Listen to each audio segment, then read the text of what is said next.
UNL Extension's Nebraska On-Farm Research presents Designing Your Experiment Using a Paired Comparison Layout, the third of 4 videos in this series.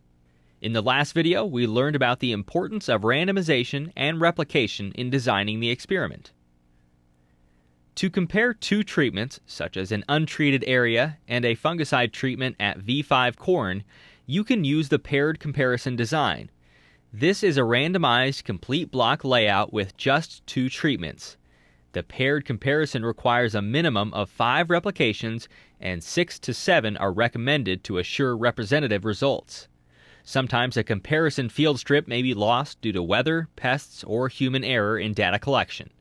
To make this work, an extra pass or round, depending on equipment size, is made so treatments can be compared in a different order across the field. For instance, in Rep 1, we compare the fungicide to the check. In Rep 2, we compare the check to the fungicide treatment. This pattern continues for as many reps as you have in the field. When testing treatments, such as nutrient and pesticide applications, buffer rows are needed to ensure that the check treatment is not affected by any product drift from the treated rows. Depending on the size of your equipment, you may need to plant extra rows for each comparison strip.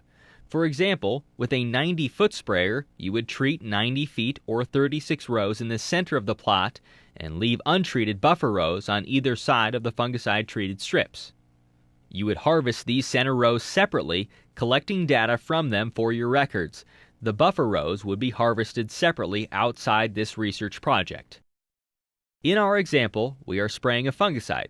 We'll need buffer rows to ensure that any fungicide drift occurs primarily on the buffer rows and not in the check strips.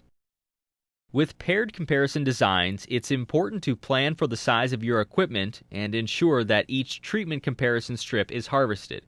For instance, if each of your treatments were 6 rows wide and you have a 12-row combine, it's important that you do not harvest 2 treatment strips in the same pass.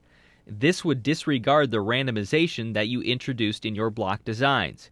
For example, you would no longer be able to compare the fungicide versus the check treatment for Rep 1 and the check versus the fungicide treatment for Rep 2. Correctly harvesting your plots can help ensure the reliability of your results.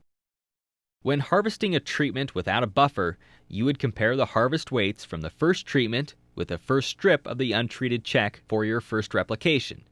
You would then compare the second check strip against the treatment strip for the second rep, and so on. When harvesting a field with buffer strips, such as used in our fungicide study, correct harvesting is important. You don't want to lose any yield data after all the work you've put in. You'll harvest the same rows that you sprayed, leaving the buffer strips in the field. Yield from the first fungicide treatment is compared against yield from the first check strip to make Rep 1.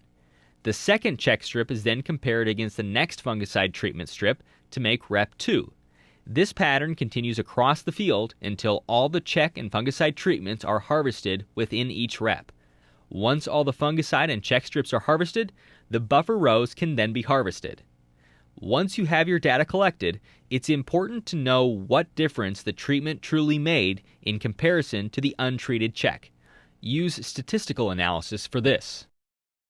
For more information about conducting on-farm research, see Using On-Farm Research to Meet Your Information Needs on the UNL Extension Publications website at www.extension.unl.edu/publications.